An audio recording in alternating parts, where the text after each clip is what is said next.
Okay. Risa Harrington, Entity Attachment Removal. Today we're talking about haunting and how we consider them hitchhikers instead of entity attachments. They're drawn to us through the law of attraction, as all things are. God created the law of attraction to teach us how to use our free will choice wisely. And if we're attracting positive in our lives, we know we're doing well. And if we're attracting negatively, we have things to learn. And these lessons are hard to learn because they're sort of painful.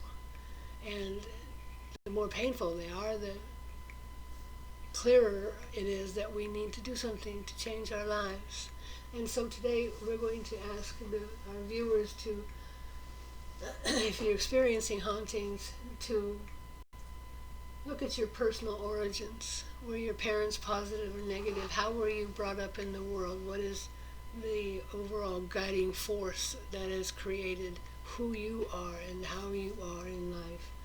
And what are your belief systems, your values and ethics? What are your predominant thought processes?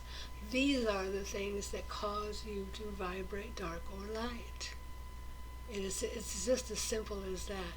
And the law of attraction brings souls to us that are lost, and they contribute to our lives by interfering with us because we're not light enough to choose positively and to avoid their interference.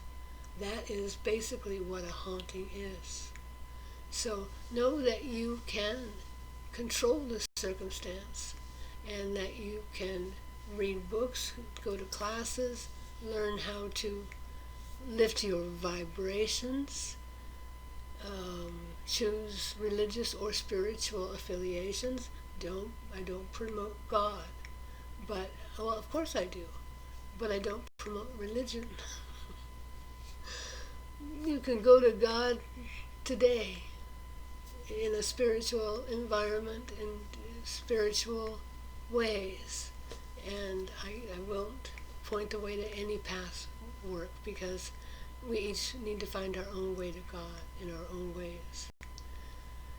So that's the bottom line, is what are we attracting?